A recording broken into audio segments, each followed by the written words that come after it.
Hi, my name is Gil Robertson, president of the African American Film Critics Association.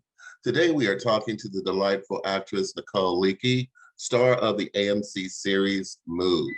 We're going to kick things off by introducing you to the AAFCA members who are on the call today, starting with our interim facilitator, Jill Monroe, who's covering for Katia Woods, who is out in LA covering AFI. We also have joining us today Carolyn Hines in Toronto, Samuel Leggett Jr. in Washington, D.C., Nancy Green in Baltimore, Rhonda Rasha Penrice in Atlanta, and Dana Abercrombie in New York, New York. I am going to let you guys do what you do so well, and I will see you on the other side.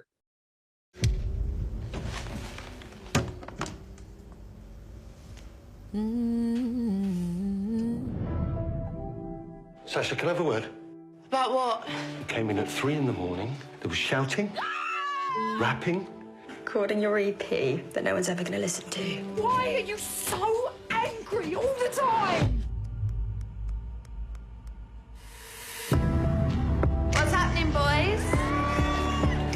How's that girl got all this money? How does any pretty girl make money? I'm just trying to get myself out there more. If you're clever enough, anyone can get big online.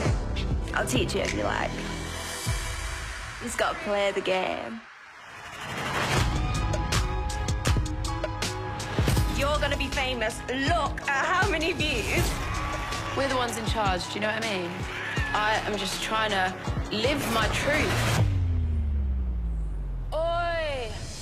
Whatever you think you deserve is exactly what you'll get. People judge and you think, am I even good? It's not bad, is it? You like the attention. None of us know what we're doing. We just all seem like we do. I think that's normal.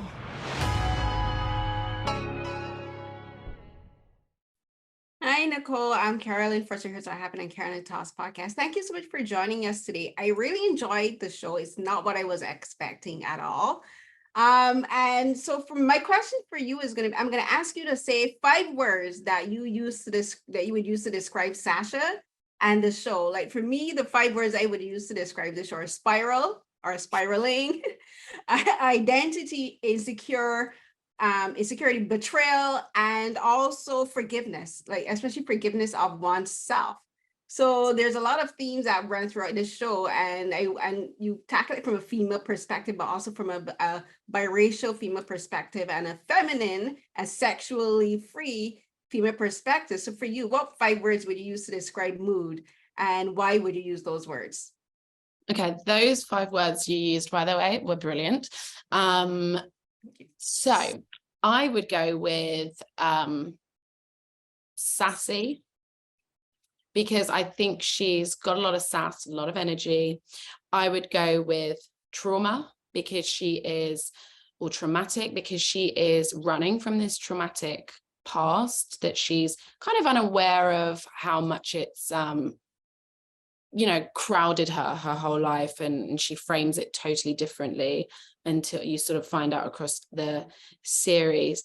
I think she's funny. She is super cutting, funny, witty. I think accidentally kind of funny. I think she's lost. I think that she, in a similar way to, having a bit of an identity crisis, she doesn't really know who she is. And then the 5th word I would use would be musical. The show is full of music, and it's a way for her to kind of connect with an audience and speak directly to an audience. Great, thank you. Those are actually my 5 other. I had like 15 words, but those are the other 5 words that I had. So thank you so much. Thank you. Dana Abercrombie, The Coalition. One of my questions is that I love the musical aspect of this, but there was one of the songs that you were singing and it said, "You made me like this." I was wondering, is that a song that she would dedicate to herself, or is this a song that's meant for others out there in that world who, because she does have trauma and a lot of backstory? Mm-hmm. I would say it's definitely dedicated to other people. It's a kind of anthemic feeling of like, what do you expect from me? Like, these are the situations that I've been put in, you know, as a young woman, and kind of internally blamed herself. And I think it is a kind of battle cry of a like, yeah, just what do you expect? Like, I am how I am because I've been molded by everybody's opinion, everybody else's treatment of me. And yeah, that's her kind of rallying sound. Hey, Nicole. Samuel from JVS Media and Productions. Thank you for talking with us. So Sasha is a very complicated character. She is strong, she's ambitious, passionate. She's an artist as a whole. But, you know, when you read the script for the character, you know, whether it's music, whether it's the tragedy, whether it's the passion behind it, what was the thing that enticed you to be like, I've got to do this? And then what was the thing that was kind of like, oh, wow, I've got to do this? What was the thing you were a little more apprehensive about, like the challenges behind it? What are those two things specifically for you? As in, when you're saying I've got to do this, do you mean in terms of playing the character? Yeah, like no way, like, you know, as soon as you read it, you're like, I'm called to do this. This is the role that I know for a fact I need to do it. Like, well, you know, I wrote it as well. Yeah. Right. Okay. So, I mean, so I knew what I was writing in, obviously, you know, I knew what I was in for because I created the show. So I felt like Sasha has to be authentically her, and I kind of couldn't water down this young woman because I felt like this young woman is representative of the women I grew up with, kind of very inner city, working class London. This is kind of the way people speak to each other. Like, you know, you insult your friends, there's a patter of speech that I think we haven't really seen on television from, you know, or not very often. And so I just knew I wanted to keep it very like authentically of the world. And I couldn't shy away from something I'd created. And I couldn't really worry like if people were going to like the character or not. I had to just get behind it and kind of wrong and strong it and be like, you know, even if she's not the most likable at first, I think you always respect like an authentic character, and you want to know what their origin story is, or like, you know, how did she come to be the way she is. Hi, I'm Nancy Green with Film Critique. Hey. Hi. And one of the questions I had, it was actually brought up in the show early on in the first episode, and you see it kind of throughout the episode. The social media age and how it kind of affects people mentally, and all of that. And I noticed that she seems to have a lot of trouble dealing with her issues. And so she kind of gets into this world of social media, and she's always kind of stalking her ex and all of these things. So what do you feel like this kind of says about society and how we deal with issues now that we have this technology available?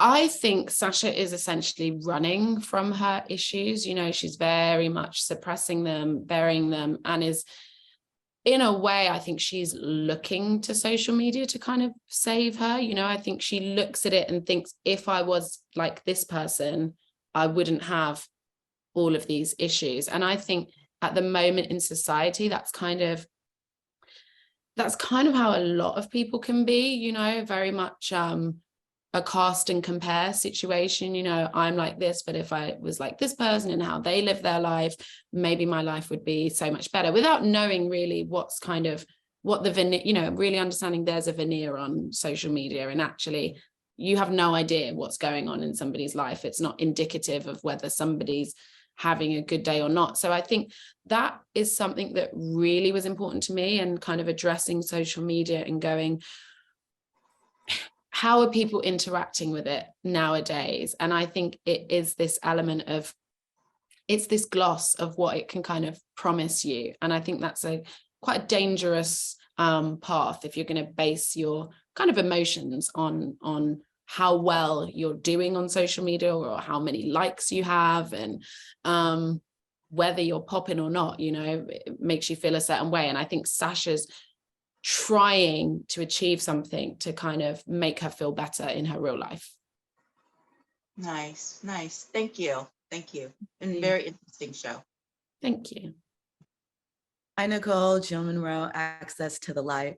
So I love that you take on social media and it examines what a younger generation is going through as far as the things that you just mentioned, identity, establishing yourself amongst your friends, amongst your career circle. So when you were writing the show and you were picking out what elements that you wanted Sasha to kind of live in and focus on, not why did you pick this trauma, but to a degree, why did you go down this particular road? What was it that you felt elevated the story? Because there's lots of different angles that you could have taken with this approach.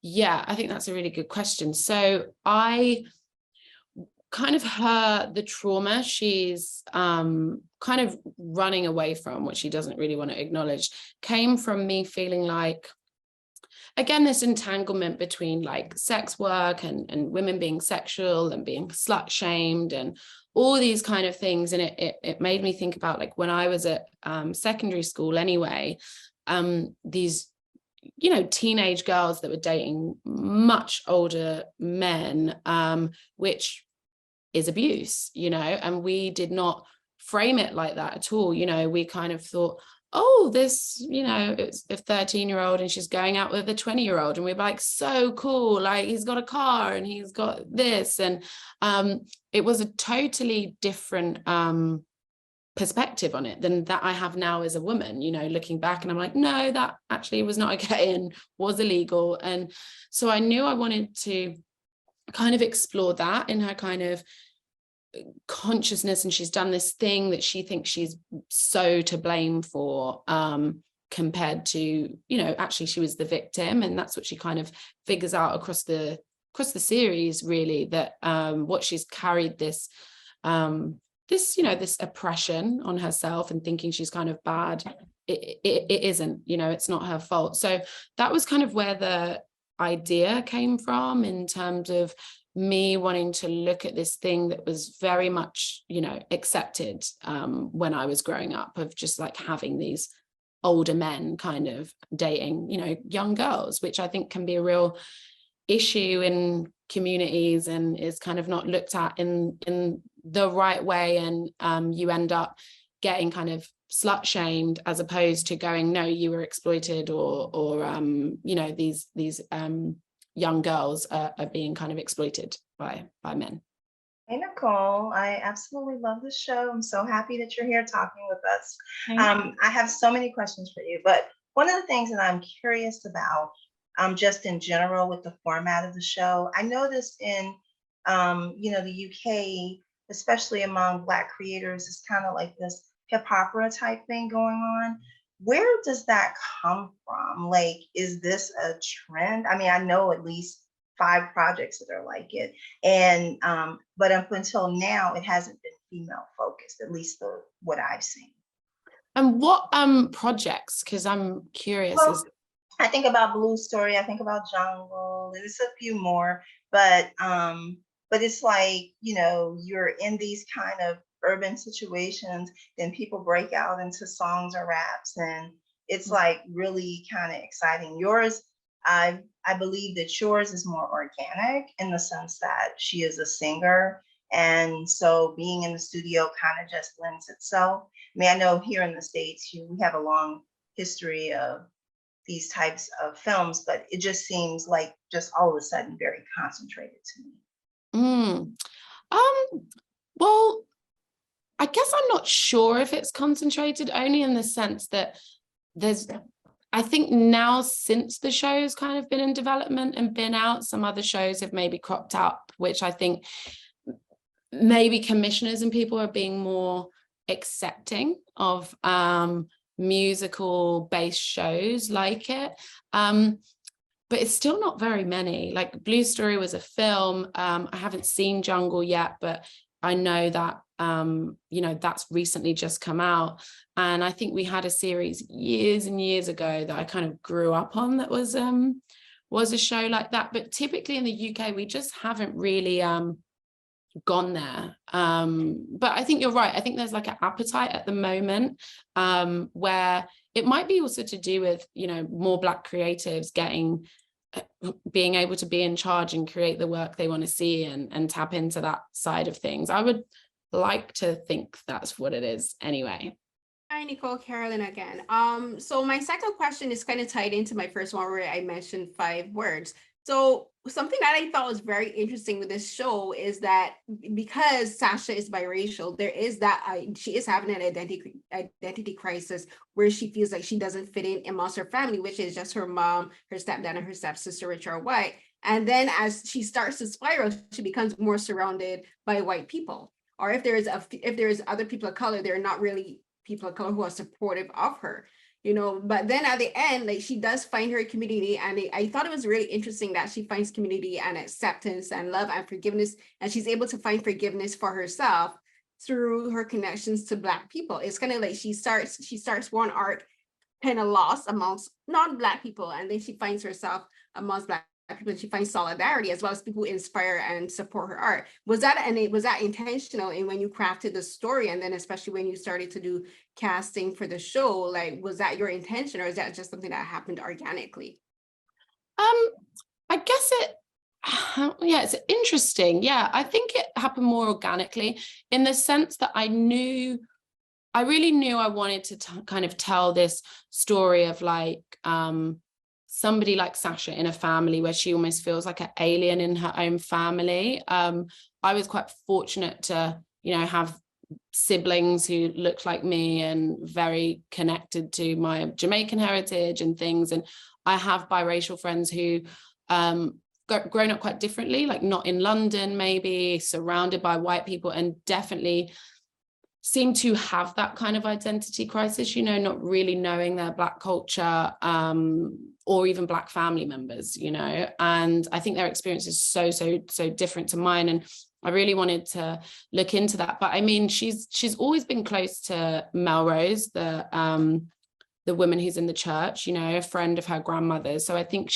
that's been her godmother figure, you know. So she's not kind of a new character, but I think what she serves her role importantly is to show that even in her own mother doesn't really try to understand her and give her grace and kind of help her in this situation, even in the last. Whereas this woman who is like a mother figure and, you know, is her ex-boyfriend's next door neighbor, is the person to reach out and actually say, hang on a minute. And I think that's maybe more of a commentary on just how you maybe can't always find family at home, or, you know, it's about the community that surrounds a child and like the collectivism of, like I was talking earlier about, you know, young teenage girls then having sex with older boys. And it's like, it's a community kind of issue actually, because of how we're like viewing it. And I think that was what I more was interested in, like having somebody like Melrose who's connected to a church and who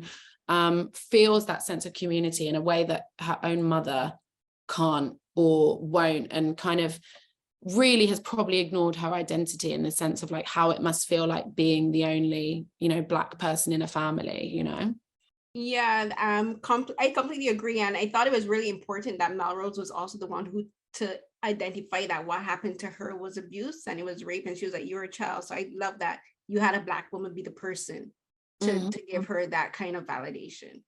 100%. And I think it's, you know, that's probably me imbuing my own heritage or culture or whatever, like in my life, and thinking about how I've been supported by Black women. It is probably me going, like, if anyone was really going to listen to Sasha and actually be there for her and take the time, it's going to be somebody like Melrose who is going to offer that ear to her. So I loved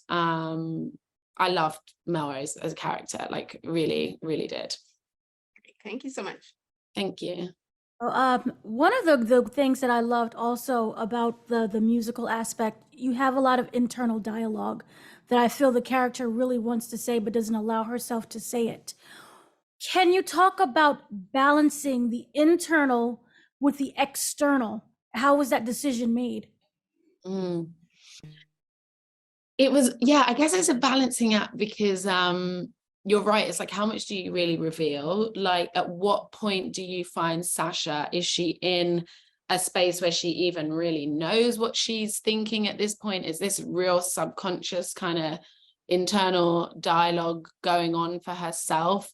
And yeah, it was a kind of tricky decision on like what we're revealing, what we're saying to the audience, what we're showing it up against. I think across the 6 episodes, I think it's really in episode 4 that, which is why I wrote a ballad. And she's singing to her family. I think that's a real first moment where she's like actively like crying out for help, essentially, you know, and saying the truth, which is she just wants to be loved, actually. And I'm always like, I feel like Sasha just needs a cuddle and, you know, someone to be like, you're okay, you know, you're doing okay. So I think, yeah, I think to your question, like it was tricky. It was a real balance. And I think it depended on the mood and the tone of, you know, the genre that we were kind of, that I wanted to explore. Hi again. One thing I was going to say is that it looks gorgeous. The show looks gorgeous, like the tone, like the transitions, but it's kind of like you're always through her focal lens, whether it's like the social media aspect or whether it's the breakout singing moments. How much, when you were writing it, did you have creative, like, okay, no, this is how this needs to look? Because there's a lot of different moments where it's like, we're going straight through like her lens, but at the same time, it's enough to be like, this is raw, this is real. Like, let's take a moment to see how this looks creatively. So I was curious your perspective on how much creative like pool did you have with how each scene is supposed to look? Yeah, a lot, thankfully, because I think that I think when you are, you know, a Black creative, you know, being from the UK, it being your first show, you know, it's not going to be as easy for you as it is for somebody else. That's the reality of it. And the fortune I had is that I had the play, you know, to be able to go, well, you watched the play, this is the narrative, this is what we're doing. I could kind of keep going, look at the play, this is what I did in the play, this is how it was, till I was blue in the face. So that people knew what the vision was and how I had always said, it's not a musical. I kept saying it's not a musical. It's a drama with music, and I want to fall into scenes, you know, and it shouldn't always be the same way every episode. It shouldn't happen in the same way. And, you know, she can be in the recording studio for one song, but she can, you know, walk out of a door onto a stage, and it can kind of keep taking you with these kind of transitions. And I wrote them in, to be honest, you know, I wrote very much from a stylistic point of view as well, and was across the whole show. You know, I exec produced it, so I was in the edit, so very much got to go, this is what we're doing. Stick to the script. Yeah, the balance is felt. You did a great job, so thank you. Thank you so much. Thank you. You mentioned working in the UK and that, as Rhonda pointed out, there's stylistic changes and things like that. What was the process like for you to bring this to screen? And then not only just that, for it to make the jump and to be brought across to America. How was that as a biracial woman in the UK, setting your style standard? Yeah, I mean, I think because I, you know, was very sure in my vision. I mean, I think people can only really respond to that. I think being as like prepared as possible, which means you're not giving people an opportunity to find a reason to not do what you want to do, kind of giving people no kind of gray area or room for error. So I think that was really important, just being as like prepared as possible. And then, you know, it was COVID, so we had to pitch to American companies on Zoom, and that was a whole thing in itself, you know, really trying to convey the like passion for the project and like not being in the room. And again, it was preparation really. And so we went with BBC America and AMC Plus, and I mean, we had most of the scripts at that point, and I think because I could speak to it so passionately, because they could read the work, we'd started making music already, they could kind of feel what the show was going to be. And, you know, I was very honest about like the kind of show I was making. And, you know, then reading the scripts, you knew that it was kind of all in alignment. So yeah, I guess that was kind of the process. Nicole, the show is wonderful, and we're looking forward to seeing so much more of it and you. So thank you very much for your time today. Thank you so much. That was very lovely, short but sweet. Absolutely. On behalf of the world's largest group of Black film and TV critics, thank you for watching this edition of AAFCA Roundtables. Have a great day.